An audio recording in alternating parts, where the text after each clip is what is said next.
Assalamualaikum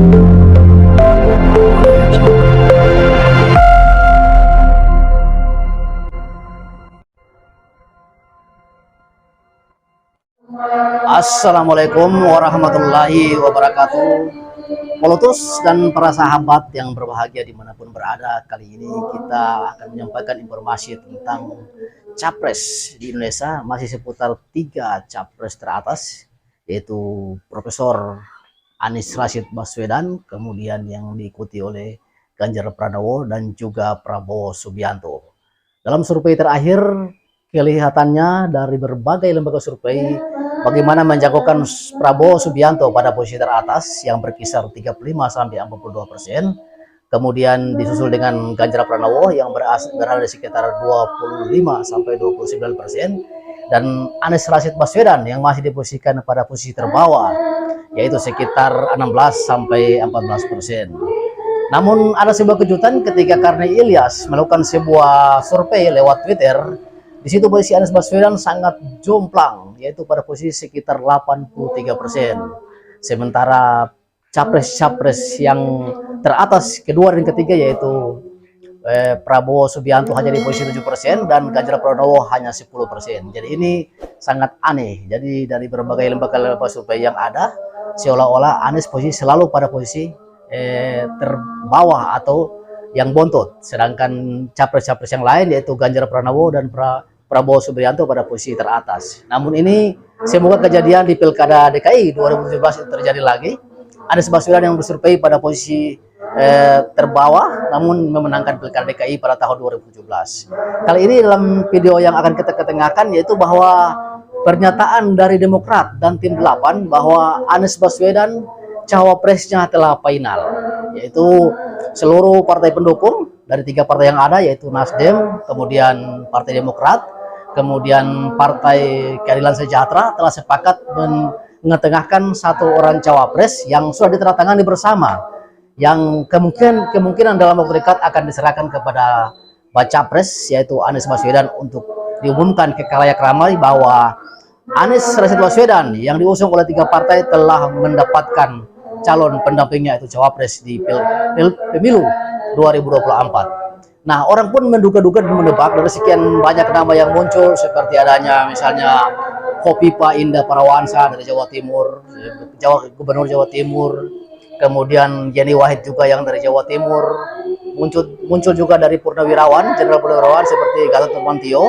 Namun orang mulai curiga karena ketika kemana-mana Anies Baswedan sudah bersama-sama dengan Agus Harimurti Yudhoyono (AHY). Begitupun baliho-baliho yang beredar seolah-olah sudah berpasangan. Nah, ini bisa ditebak kemungkinan besar bahwa cawapres Anies Baswedan yaitu AHY. Dan dalam beberapa pernyataan Anies Rashid Baswedan mengatakan bahwa cawapresnya sudah ada dan ketika diumumkan nanti semoga bisa memenangkan pemilu pada 2024 nanti, yaitu pada bulan Februari, tanggal 11 Februari. Jadi masyarakat penasaran, masyarakat bertanya-tanya, namun sudah dapat ditebak dengan adanya intensitas dan adanya keseringan munculnya Anies Baswedan dengan calon wakil presiden yang sedang bersama-sama saat ini, maka orang menduga kemungkinan besar cawapresnya adalah AHY itu sendiri, karena sudah digadang-gadang kalau sampai Demokrat tidak diusung sebagai cawapres maka kemungkinan Demokrat akan bisa kemana-mana.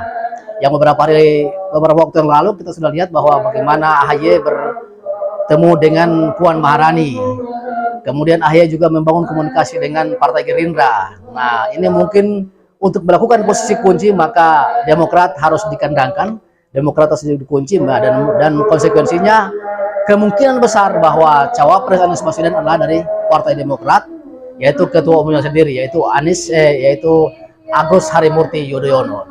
Nah, ketika kita melihat peluang ini, peluangnya sangat besar ketika Anies Baswedan ingin menggandeng misalnya AHY ataupun Yeni Wahid seperti itu, menggandeng misalnya Yeni Wahid ataupun Khofifa Indah Parawansa. Karena kita tahu AHY juga punya posisi dan punya garis partai yang cukup mendominasi di seluruh Indonesia, punya jejaring partai yang dari pusat sampai ke daerah. Ini juga harus diperhitungkan. Orang jangan hanya melihat AHY-nya, tapi bagaimana melihat gerakan-gerakan atau mesin partai yang akan juga bergerak ketika AHY menjadi pendamping dari Anies Baswedan. Memang orang-orang akan merasa beberapa muncul pertanyaan, misalnya ketika AHY digandeng oleh Anies Baswedan, kemungkinan mungkin banyak yang tidak akan bergerak karena mungkin melihat misalnya Partai Nasdem atau Partai Demokrat itu ada hubungan-hubungan masa lalu, misalnya apalagi hari ini dengan munculnya Anas Urbaningrum. Tapi dugaan-dugaan itu bisa ditepis oleh Anies Baswedan. Anies Baswedan mengatakan ketika dipilih cawapresnya ini, kemungkinan peluang untuk mesin partai bisa bergerak dengan maksimal itu akan terjadi. Karena itu kita tunggu pada tanggal 14 Februari apakah benar pilihan dari Anies Baswedan ini sesuai yang tepat, sesuai yang diharapkan oleh masyarakat Indonesia, yaitu Anies Baswedan bisa mendapatkan kemenangan. Nah, Polotus dan para sahabat dimanapun berada, dengan adanya 3 kompetisi yang bertarung dari pada posisi teratas, yaitu Anies Baswedan, kemudian Prabowo Subianto, kemudian Ganjar Pranowo, semoga ketiga calon ini adalah calon-calon terbaik di Republik ini yang diharapkan bisa membawa perubahan Indonesia, bisa membawa kesejahteraan masyarakat Indonesia yang hari ini mungkin mengalami berbagai hambatan, mengalami keterpurukan dan bisa diantar pada sesuatu yang lebih baik ke depannya.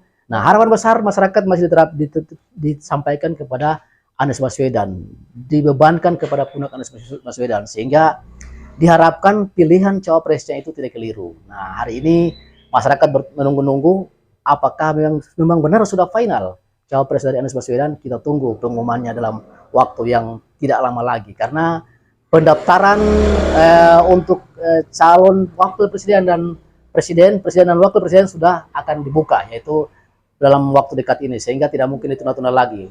Yang pasti Anies Baswedan, kemudian Prabowo Subianto, Ganjar Pranowo akan mengumumkan calon-calon wakil presidennya.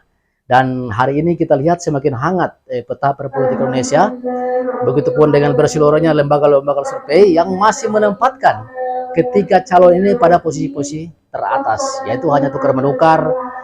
Pertama bisa Prabowo di atas unggul, kemudian disusul oleh Ganjar Pranowo, kemudian Anies Baswedan, lalu berputar lagi. Dari sekitar 10 lembaga survei seperti Indobarometer, LSI dan EJA, kemudian Poltreking dan lain-lain tetap menempatkan ketiga nama ini pada posisi teratas. Yang lain-lain itu menyusul, yaitu misalnya di sana ada nama Erick Thohir, ada yang nama Yeni Wahid, kemudian Gatot Nurmantio, menyusul dari 3 nama posisi teratas. Dan hari ini para pendukung Anies sangat berharap-harap karena akan melihat siapa calon wakil presiden dari Anies Baswedan, karena seperti ditanya oleh Pak Jokowi kepada Surya Paloh ketika pertemuan yang terjadi di istana beberapa hari lalu, Pak Surya Paloh mengatakan untuk urusan cawapres itu di tangan Anies Baswedan. Jadi Anies Baswedan semoga bisa memilih dengan pilihan politiknya yang cukup bagus untuk mendapatkan cawapres yang tepat, sehingga bisa memenangkan kompetisi, bisa memenangkan pilpres pada pemilu 2024 pada bulan Februari yang akan datang. Polotus, mungkin hanya ini yang bisa kita sampaikan. Semoga bermanfaat. Bila taufiq wal hidayah. Wassalamualaikum warahmatullahi wabarakatuh. Kina